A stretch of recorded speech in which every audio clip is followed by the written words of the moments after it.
Halo teman-teman, terima kasih sudah mengklik video ini. Kali ini aku akan men-share rangkuman materi CPNS 2021 mengenai Pancasila. Berdasarkan dari kisi-kisi oleh BKN mulai tahun 2019, itu terdapat beberapa yang dipangkas untuk kisi-kisinya, sehingga untuk yang Pancasila itu masuk ke dalam kategori pilar negara. Kemudian lanjut untuk materinya, Pancasila yaitu berasal dari bahasa Sanskerta dari kitab Sutasoma. Panca berarti 5, sila adalah prinsip atau asas, sehingga Pancasila adalah 5 prinsip atau asas dalam kehidupan berbangsa dan bernegara bagi Indonesia. Untuk fungsi Pancasila terdapat 10 poin, yaitu pertama dasar negara. Yang dimaksudkan dasar negara itu adalah untuk mengatur warga negara Indonesia. Kemudian ideologi negara, yaitu untuk landasan berperilaku. Untuk yang ketiga yaitu jiwa bangsa Indonesia, itu berupa nyawa bangsa Indonesia. Kemudian yang keempat ada kepribadian bangsa Indonesia yang merupakan ciri khas. Kemudian yang kelima adalah pandangan hidup bangsa Indonesia yang merupakan petunjuk untuk berinteraksi antar manusia. Yang keenam, sumber dari segala sumber hukum yang dimaksud adalah perundang-undangan. Yang ketujuh, perjanjian luhur atau yang telah disepakati oleh tokoh-tokoh terdahulu. Kemudian yang kedelapan, ada cita-cita dan juga tujuan bangsa Indonesia. Yang kesembilan, falsafah hidup. Yang dimaksudkan dari falsafah hidup itu adalah untuk mempersatukan bangsa. Kemudian yang 10 adalah sumber nilai, yaitu sumber nilai untuk memilih baik dan buruknya perilaku yang akan dilakukan. Kemudian juga berdasarkan juga moral dan norma. Sejarah perumusan Pancasila yaitu berawal dari sidang BPUPKI yang diketuai oleh Dr. Rajiman Widyodiningrat yang membahas mengenai rumusan 5 dasar negara dalam sidang pertama tanggal 29 Mei sampai dengan 1 Juni di gedung Choi Sang-in. Pada tanggal 29 Mei terdapat usulan oleh Muhammad Yamin yang berisikan peri kebangsaan, peri kemanusiaan, peri ketuhanan, peri kerakyatan, dan kesejahteraan rakyat. Pada tanggal 31 Mei terdapat usulan oleh Supomo yaitu persatuan, kekeluargaan, keseimbangan lahir dan batin, musyawarah, dan keadilan rakyat. Pada tanggal 1 Juni 1945, usulan oleh Soekarno yaitu mengenai kebangsaan Indonesia, internasionalisme atau perikemanusiaan, mufakat atau demokrasi, kesejahteraan sosial, dan juga ketuhanan yang berkebudayaan. Nah, untuk ini teman-teman tidak perlu untuk menghafalkan semuanya. Nanti apabila muncul dalam suatu soal, hafalkan saja inti atau poin-poin yang telah diungkapkan oleh tokoh-tokoh tersebut. Misalnya, dari tokoh Muhammad Yamin, intinya adalah terdapat beberapa peri-peri. Kemudian untuk yang Supomo, intinya itu adalah persatuan. Kemudian untuk yang Soekarno, intinya adalah untuk demokrasi atau mufakat. Kemudian dari kelanjutan sidang BPUPKI pertama, pada tanggal 22 Juni dibentuk Panitia 9 dengan hasil berupa Piagam Jakarta. Dengan anggotanya adalah Insinyur Soekarno sebagai ketua, Muhammad Hatta sebagai wakil, dan lainnya adalah anggota yang terdiri dari Maramis, Muhammad Yamin, Ahmad Subarjo, Abi Kusno, Abdul Kahar, Agus Salim, dan Abdul Wahid Hasim. Kemudian menghasilkan 5 dasar negara. Yang pertama, ketuhanan dengan kewajiban menjalankan syariat Islam bagi pemeluk-pemeluknya. Kedua, kemanusiaan yang adil dan beradab. Ketiga, persatuan Indonesia. Yang keempat, kerakyatan yang dipimpin oleh hikmat kebijaksanaan dalam permusyawaratan perwakilan. Yang kelima, keadilan sosial bagi seluruh rakyat Indonesia. Nah, selanjutnya untuk sidang kedua BPUPKI berlangsung pada tanggal 10 Juli hingga 17 Juli 1945 dengan agenda membahas yang pertama, rancangan Undang-Undang Dasar, yang kedua, bentuk negara, yang ketiga, pernyataan merdeka, yang keempat, wilayah negara, yang kelima, kewarganegaraan Indonesia.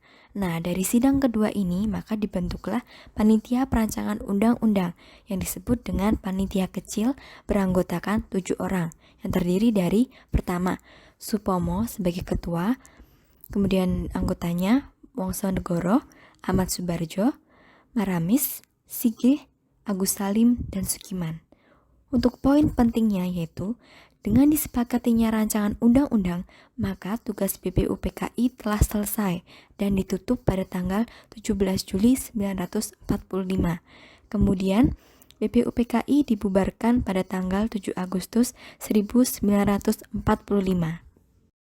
Setelah dibubarkannya BPUPKI, maka dibentuklah PPKI. Untuk sidang dari PPKI, yaitu panitia yang bertugas untuk mempersiapkan kemerdekaan Indonesia, yang diketuai oleh Insinyur Soekarno. Pada tanggal 18 Agustus 1945, setelah dinyatakan merdeka, yaitu dengan melakukan perubahan pada sila pertama dengan menghapus 7 kata, dengan kewajiban menjalankan syariat Islam bagi pemeluknya dirubah menjadi ketuhanan yang Maha Esa. Kemudian yang kedua, mengesahkan Undang-Undang 1945. Yang ketiga, memilih dan mengangkat Insinyur Soekarno sebagai presiden dan Hatta sebagai wakil presiden.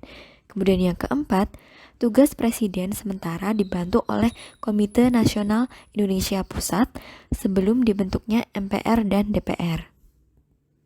Selanjutnya mengenai butir-butir Pancasila, yaitu sila pertama, ketuhanan yang Maha Esa, dilambangkan dengan bintang. Yang pertama, takwa kepada Tuhan yang Maha Esa itu adalah contohnya meyakini satu agama. Kemudian yang kedua, takwa kepada Tuhan yang Maha Esa sesuai dengan agama masing-masing. Contohnya tidak mengganggu ibadah orang lain. Yang ketiga, menghormati pemeluk agama. Yang keempat, membina kerukunan sesama umat beragama, yaitu contohnya hidup rukun meskipun berbeda agama. Kemudian yang kelima, agama merupakan hubungan pribadi manusia dengan Tuhannya. Contohnya bebas untuk memilih agama yang sudah disahkan. Yang keenam, menghormati kebebasan menjalankan ibadah. Contohnya, menghormati pemeluk agama lain yang sedang beribadah.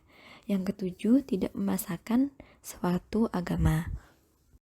Untuk sila yang kedua, yaitu kemanusiaan yang adil dan beradab.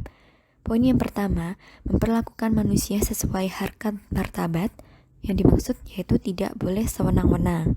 Yang kedua, mengakui persamaan derajat, hak, kewajiban, hak asasi tanpa membedakan suku, keturunan, jenis kelamin, dan juga agama. Yang ketiga, saling mencintai sesama manusia, atau contohnya tidak boleh menyakiti sesama manusia. Yang keempat, mengembangkan sikap saling tegang rasa, tepasi lira. Contohnya, kerja bakti berbaur dengan orang lain. Yang kelima, tidak semena-mena terhadap orang lain. Yang keenam, menjunjung tinggi nilai-nilai kemanusiaan. Contohnya, saling menghargai dan juga menghormati. Yang ketujuh, melakukan kegiatan kemanusiaan. Contohnya, memberi bantuan kepada orang lain. Yang kedelapan, berani membela kebenaran dan keadilan. Yang kesembilan, merasa bagian dari seluruh umat manusia. Contohnya, saudara yang jauh yang tertimpa musibah perlu diberikan bantuan. Yang ke-10, sikap hormat menghormati dan bekerja sama dengan bangsa lain. Sila ketiga, Persatuan Indonesia. Butir-butirnya yang pertama, mampu menempatkan persatuan dan kesatuan bangsa di atas kepentingan pribadi dan golongan. Yang kedua, rela berkorban untuk negara. Contohnya, ikut berpartisipasi dalam berjuang. Yang ketiga, mengembangkan rasa cinta tanah air. Contohnya, menghargai produk dalam negeri. Yang keempat, mengembangkan rasa kebanggaan bertanah air. Contohnya, menjaga sumber daya dan kelestarian bumi di Indonesia. Yang kelima, memelihara ketertiban dunia berdasarkan kemerdekaan abadi dan keadilan sosial. Contohnya, mematuhi peraturan di lingkungan sekitar. Yang keenam, mengembangkan persatuan dan kesatuan. Yang ketujuh, memajukan pergaulan demi persatuan dan kesatuan. Contohnya tidak membedakan suku, agama, dan juga ras. Lanjut untuk sila keempat, yaitu kerakyatan yang dipimpin oleh hikmat kebijaksanaan dalam permusyawaratan perwakilan. Butir-butirnya yang pertama, mempunyai kedudukan, hak dan kewajiban yang sama. Contohnya, hak yang sama dalam memperoleh pendidikan. Yang kedua, tidak boleh memaksakan kehendak. Contohnya, tidak melakukan penyuapan. Yang ketiga, mengutamakan musyawarah. Yang keempat, musyawarah untuk mencapai mufakat. Contohnya, hasil yang telah disepakati bersama. Yang kelima, menghormati dan menjunjung tinggi setiap keputusan. Yang keenam, menerima dan melaksanakan hasil musyawarah. Yang ketujuh, kepentingan bersama di atas kepentingan pribadi dan golongan. Yang kedelapan, akal sehat sesuai hati nurani atau tidak emosi. Yang kesembilan, keputusan yang diambil dapat dipertanggungjawabkan. Contohnya, keputusan yang telah disepakati harus sesuai dengan norma. Ke-10, memberikan kepercayaan kepada wakil untuk musyawarah. Selanjutnya untuk sila kelima, yaitu keadilan sosial bagi seluruh rakyat Indonesia. Butir yang pertama, mengembangkan perbuatan luhur, kekeluargaan, dan juga gotong royong. Yang kedua, mengembangkan sikap adil. Yang ketiga, keseimbangan hak dan kewajiban. Contohnya, apabila berhak memperoleh kenyamanan berkendaraan, tapi wajib hukumnya untuk menaati peraturan. Yang keempat, menghormati hak orang lain. Yang kelima, suka memberi pertolongan kepada orang lain agar dapat berdiri sendiri, misalnya memberikan bantuan modal usaha tanpa bunga. Kemudian yang keenam, tidak menggunakan hak milik untuk usaha yang bersifat pemerasan. Yang ketujuh, tidak menggunakan hak milik yang bersifat pemborosan gaya hidup mewah. Yang kedelapan, tidak menggunakan hak milik untuk mengganggu orang lain. Misalnya, tidak mengganggu kanan kiri, tetangga kanan kiri, misalnya dalam membangun pabrik, namun limbahnya itu mencemari lingkungan. Hal itu tidak baik untuk masyarakat di sekitarnya. Kemudian yang ke-9, suka bekerja keras. Yang ke-10, suka menghargai hasil karya orang lain atau tidak mengklaim milik orang lain. Yang ke-11, suka melakukan kegiatan membangun seperti kerja bakti dan juga gotong royong. Selanjutnya, jadi untuk sila kedua dan juga sila kelima ini terdapat kemiripan, dan teman-teman biasanya juga sedikit bingung dari apabila terdapat soal ini termasuk pengamalan sila kedua atau kelima.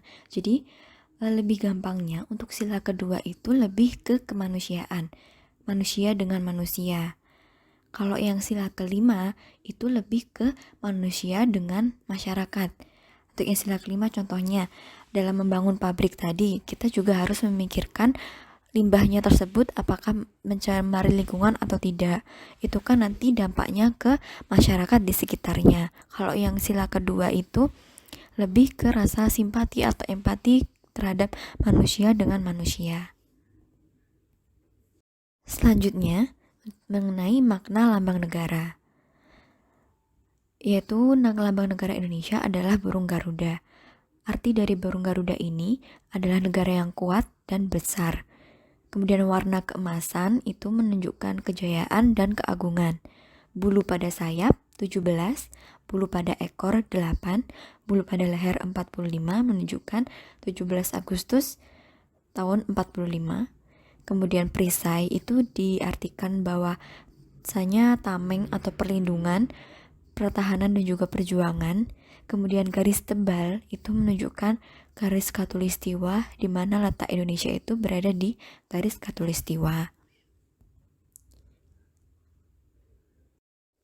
Mungkin segitu saja untuk rangkuman materi Pancasilanya. Semoga ini bisa membantu teman-teman atau menambah ilmu teman-teman dan juga membantu dalam belajar CPNS tahun ini. Semoga kita semua bisa menjadi ASN tahun ini. Terima kasih sudah menonton, jangan lupa like dan juga share video ini.